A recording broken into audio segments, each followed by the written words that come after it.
ఏపీలో రాజకీయాలు ఆసక్తికరంగా మారుతున్నాయి.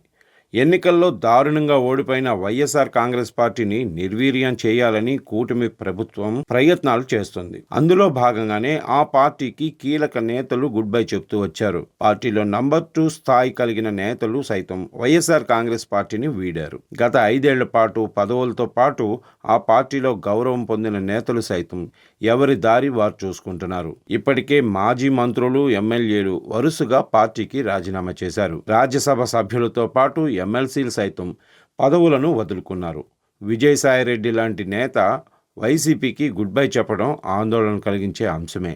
అయితే ఇప్పుడు తాజాగా బొత్స సత్యనారాయణపై సైతం అనుమానపు చూపులు ప్రారంభమైనట్లు తెలుస్తోంది.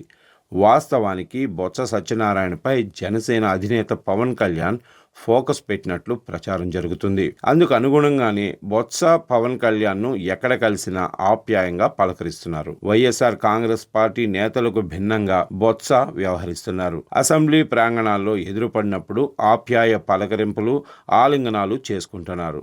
దీంతో ఏదో జరుగుతుందన్న అనుమానాలు కూడా కలుగుతున్నాయి. అయితే తాజాగా పవన్ కళ్యాణ్ సైతం బొత్స సత్యనారాయణ విషయంలో పార్టీ శ్రేణులతో చర్చలు జరిపినట్లు ప్రచారం జరుగుతోంది. బొత్సను పార్టీలోకి తెస్తే ఎలా ఉంటుంది అని పార్టీ శ్రేణుల అభిప్రాయాన్ని సేకరించినట్లు సమాచారం. అయితే జనసేన నాయకుల నుంచి సానుకూలత రావడంతో పవన్ ఒక నిర్ణయానికి వచ్చినట్లు ప్రచారం సాగుతుంది. ప్రస్తుతం రాష్ట్ర వ్యాప్తంగా వైఎస్ఆర్ కాంగ్రెస్ పార్టీ నేతలపై అనేక కేసులు నమోదవుతున్నాయి. కొందరు అరెస్టులు కూడా అయ్యారు. కానీ బొత్స విషయంలో ఒక్క కేసు కూడా నమోదు కాలేదు.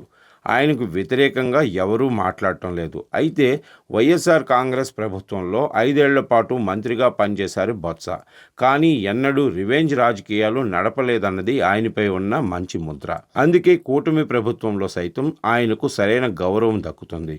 ప్రస్తుతం వైఎస్ఆర్ కాంగ్రెస్ శాసనమండలి పక్ష నేతగా ఉన్నారు బొత్స సత్యనారాయణ. పార్టీ తరపున గట్టిగా వాయిస్ వినిపిస్తున్నారు.